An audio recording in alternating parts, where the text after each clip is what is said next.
ॐ भूर्भुवः स्वः तत्सवितुर्वरेण्यं भर्गो देवस्य धीमहि धियो यो नः प्रचोदयात्। ॐ शान्ति शान्ति शान्ति. Namaskar, my dear friends. This is video number 13 on Burma and his various aspects. In this video starts with methods of instruction symbols. The seventh chapter of the Chandogya Upanishad narrates the story of Sanat Kumara instructing Narada in the knowledge of Dharma. The pupil had studied the different branches of the lower knowledge, such as the Vedic rituals, the Puranas, grammar, ethics, and other sciences. But with all that, he knew that he could not overcome grief. He therefore asked the teacher for that knowledge which would carry him beyond grief. Sanat Kumara told Narada that all he had studied was only a name. He taught Narada about Brahma through such symbols as Vak, speech, Manas, mind, Sankalpa, desire, Chittam, mind, stuff, and Dhyanam, meditation. Through these, Narada was instructed finally in Bhuma, the infinite beyond which there is nothing, which comprehends all, fills all space, and yet is identical with Atma. The Upanishads abound in symbolic representations of Brahma and Atma. What is the meaning of a symbol? It is a visible sign of an invisible entity. The Sanskrit words generally used for symbol are Partika and Pratima. Some of the important symbols of Dharma are Prana, the vital breath, Vayu, wind, Akasha, space, Manas, mind, Aditya, the sun, and Om. A Pratima or image as seen in the popular religions is also a symbol of the Godhead. Beginners with their restricted understanding need a symbol in order to contemplate the higher. Thus a cross, an arc, a crescent, a statue, a book, fire, and temples have all been used as so many symbols. In the minds of the unworthy, a symbol often degenerates into an idol which is worshipped. To worship a symbol as God is idolatry. But to worship God through a symbol is a legitimate means of divine communion. In one case, the Godhead is brought down to the level of a material object. In the other case, the image itself is spiritualized. The Upanishads stress the method of knowledge more than that of formal worship. The truth is to be realized by hearing about it from a qualified teacher, reasoning about it in one's own mind, and lastly by contemplating it. Prajapati taught Indra about Atma by stages. He had once declared the self, Atma, which is free from sin, free from old age, from death and grief, from hunger and thirst, which desires nothing but what it ought to desire, and imagined nothing but what it ought to imagine, that it is which we must search out, that it is which we must try to understand. Indra, the king of the gods, and Virochana, the king of the demons, had approached Prajapati and asked him about the knowledge of Atma. He taught them first through the illustration of the reflection one sees by looking into another's eye, into water, and into a mirror, saying that what they saw there was Atma. Both disciples took the body for the self and went away satisfied. But Indra, after some contemplation, found limitations inherent in the corporeal self, which therefore could not be immortal and fearless, free from hunger and thirst, sinless, and free from old age. He asked the teacher for further instruction and was taught that the self which roams about untrammeled in dreams was Atma. In dreams, it is free from the limitations of the waking body and yet it remains real and individual. But Indra thought that though the limitations of the waking state might not affect the dream soul, yet it remained bound by corporeal conditions. For instance, in dreams also one becomes conscious as it were of pain and sheds tears. At last Prajapati said, when a man being asleep, relaxed, and at perfect rest sees no dreams, that is the self. This is the immortal, the fearless, this is Brahma.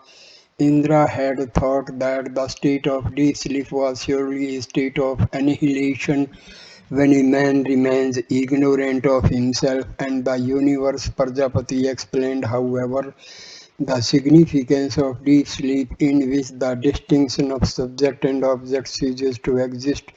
It is nearest to the experience of Turiya or pure consciousness, when the self realizes itself as the knowing subject without any object. This is the true and pristine nature of consciousness, not resting upon empirical experience or devoted to objects external to itself. In the above illustration, we see three successive conceptions of Atma. First is the ordinary materialistic view. Atma is the body, it perishes with it. The image seen in water or a mirror is a reflection of the body, complete to the hair and the nails. When the body is adorned with fine clothes, the reflection also appears to be so adorned. Therefore, by protecting the body with food and clothes, one protects Atma. Second, Atma is the individual soul which is always associated with the body but never dependent upon a particular one. In sleep, the waking body is replaced by a dream body. According to this view, Atma is bound by corporeal conditions through successive births and deaths. Third, Atma is pure consciousness, the non-dual and supreme self, omnipresent and omniscient. It exists independent of empirical experience. The method followed in the above instruction is called the Arundhati Nyaya, or way of showing the star Arundhati. According to an old Hindu custom, a bride after her marriage is asked to look at a tiny star called Arundhati, hardly visible to the naked eye. She is first told to fix her gaze on the branch of a tree pointing to the star, next on a large star close to it, then on a smaller star, and at last, when her eyes are trained on Arundhati itself. Burma as Prana and Vayu. Two frequent Two frequently used symbols of Brahma in the Upanishads are Prana and Vayu. The word prana, often inadequately translated as breath, is used in a variety of ways. It denotes the vital organs, the breathing, and also the life principle which animates the vital organs. It is identical with Vayu, the wind, which is the vital breath of universe. Of Vayu, the cosmic breath, the breath of the individual is a partial manifestation, as in the case of the fly shuttle in a textile mill. When the prana begins to work, all the organs work. The body of an organic being lives as long as the prana inhabits it. All the organs are dependent upon the prana. As bees go out when their queen goes out, and return when she returns. Thus deed, speech, eye, mind, and ear follow the prana. As the spokes of a wheel hold to the nave, so does all this hold to the prana. Relinquished by the prana, a living being is reduced to a corpse without value or significance. The Chandogya Upanishad quoted above says that a man must not treat roughly his father or mother or sister or brother or teacher. If he does not, so he is condemned by all. But after the prana has left them, their bodies, now corpses, may be struck even a spear as is done to a burning body on a funeral pyre. Several Upanishads describe the rivalry of the organs to determine which one is supreme. Once, for example, the vital organs came to Prajapati to learn which of them was essential to a living being. Prajapati said, "He on account of whose departure the body seems worse than the worst, he is the best among you." The tongue, speech, departed, having been absent for a year, it came back and asked, "How have you been able to live without me?" The other organs replied, like mute people, not speaking but breathing with the nose, seeing with the eyes, hearing with the ears, and thinking with the mind. Thus we lived. Then one by one the eyes, the ears, the mind departed, but the body continued to live, like one blind, one deaf, or one whose mind, like that of an infant, is not yet formed. But the prana, when on the point of departing, tore up the other senses as a horse when he breaks loose tears of the pegs to which he is tethered. They all came to him and said, "Sir, be thou our Lord, thou art the best among us, do not depart from us." Prana is not only the life principle in the individual, it is also a cosmic principle. The Upanishads speak of the identity of the microcosm and the macrocosm, that which is manifest in the universe as a whole with all its phenomena finds complete expression in man as well. Thus it is said of a man that his head is heaven, his navel is the interspace, his feet the earth, his eyes the sun, his mind the moon, his mouth Indra and Agni, his ears the heavenly regions, and his prana the wind. Prana, on account of its pervasiveness, is identified with Vayu, the wind, just as in the contest among the organs the prana was declared to be the chief, so also in the contest among the gods, fire, the sun, the moon, and Vayu, which are the cosmic equivalents of the organs. Vayu came out supreme, for when all the gods became weary, Vayu alone retained its energy. Other deities fade, but not so Vayu. Regarding Vayu, it is declared from which the sun rises and in which it sets.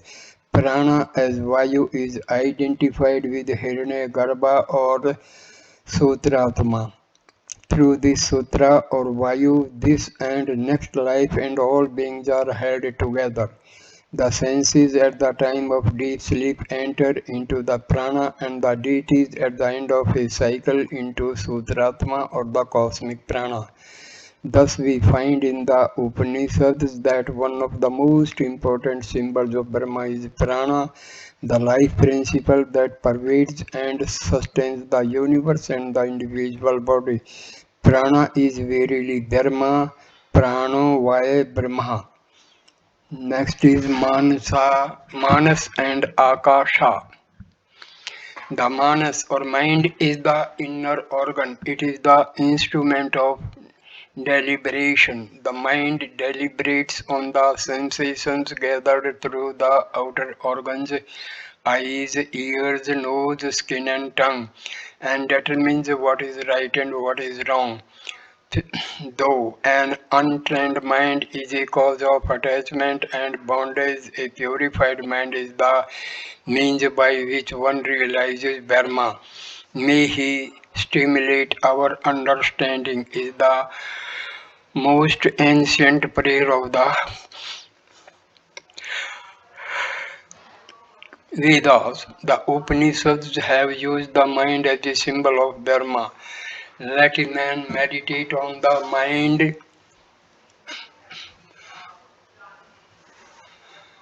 as Brahma, Mano Vaya Brahma. The mind is verily Brahma. Akasa generally translated as sky, space, ether or heaven has no real equivalent in English. Swami Vivekananda has described it as an intangible substance which is the finest form of matter, as prana is the subtlest form of energy. Akasa is that all pervading and all penetrating substance found everywhere in the universe, of which tangible objects are gross manifestations. It is the first material element to be evolved from Burma. On account of its omnipresence and all pervasiveness, Akasa is often used as a symbol of Burma. It is Akasa from which all these creatures take their rise and into which they again return. Akasa is older than these. Akasa is their ultimate end. The Brahma, which has been thus described as immortal, with 3 feet in heaven, and as the Gayatri is the same as the Akasa which is around us, and the Akasa which is around us is the same as the Akasa which is within us, and the Akasa which is within us is the same as the Akasa which is within the heart. That Akasa which is within the heart is omnipresent and unchanging. The Akasa within the lotus of the heart is to be meditated upon as Brahma. In the Chandogya Upanishad, Kham Akasa is declared to be identical with the Kamli. Kam is Brahma, Kham is Brahman. Through these mutual qualities, both sensually are denied with respect to Brahma.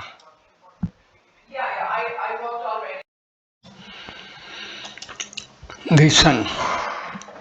Of all phenomenal objects, the sun was regarded with the greatest wonder and admiration by the ancients everywhere.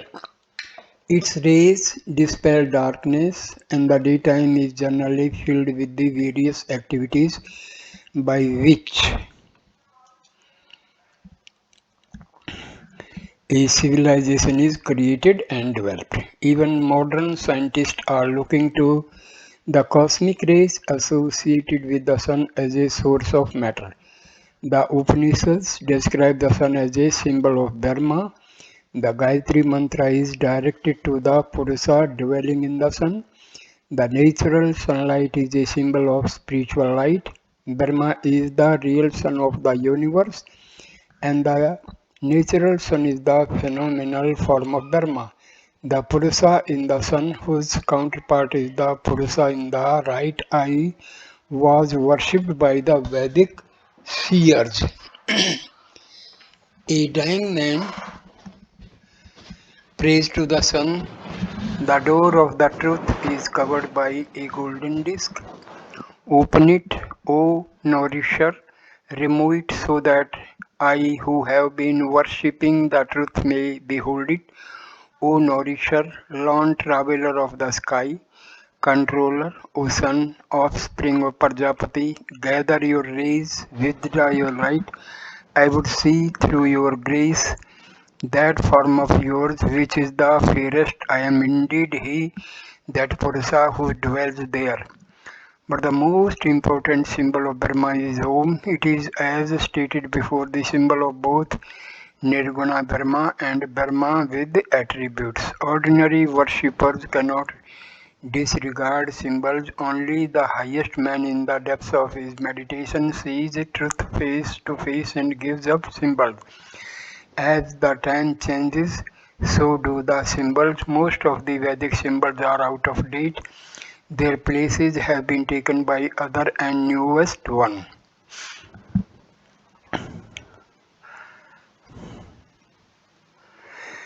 Brahma and Atma psychology.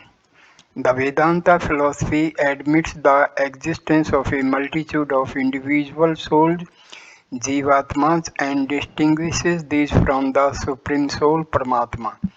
The individual soul is attached to a body and is the victim of hunger and thirst, pain and pleasure, good and evil, and the other pairs of opposites.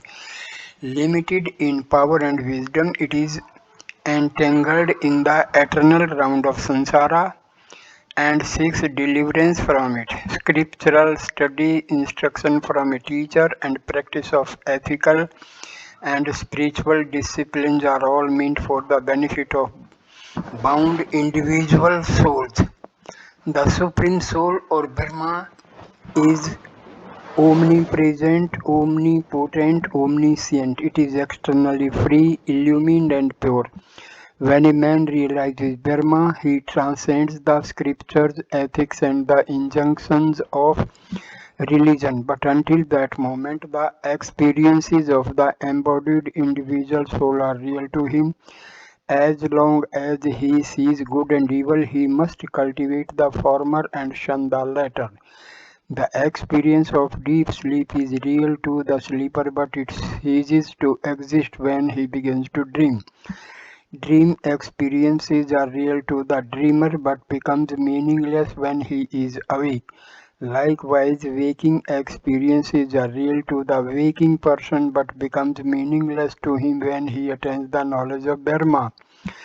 Though the individual soul and the supreme soul are apparently as different from each other as a glowworm from the sun and a mustard seed from Mount Everest, yet in reality they are completely identical. Each individual soul is Brahma, the Absolute. Its real nature appears to be limited by the upadhis of the sense organs, the mind, the prana, and so forth, all created by ignorance or avidya. Under the influence of this cosmic illusion, which is capable of making the impossible possible. The Sanskrit word Atma has been translated in the present book as soul and self. Atma has been used in the Vedanta philosophy to denote both the individual being and the supreme being. Though ultimately these are identical, yet their difference is admitted in the relative state. The individual being has been expressed by Atma, soul and self with small letter. The supreme being by Atma, soul and self with capital letter. The Sanskrit word Purusha has been translated as person. This word too signifies both the individual being and the universal being. We have indicated the difference by the use of small and capital letters. The word means literally the one who dwells in the body or who pervades the body, which may be the individual physical body or the universe.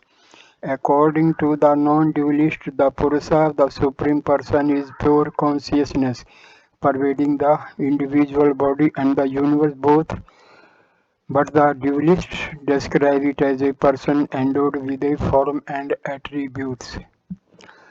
The attributeless Dharma becomes both Mahesvara or the Supreme Lord and the Jiva or individual soul.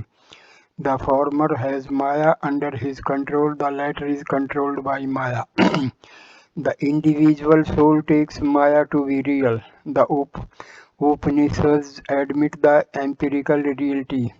Vyavaharika Sattva of the Jiva and deal with its characteristics, wanderings and final deliverance. But it must always be remembered that the self is Atma, one and without a second. This is yourself that is within all.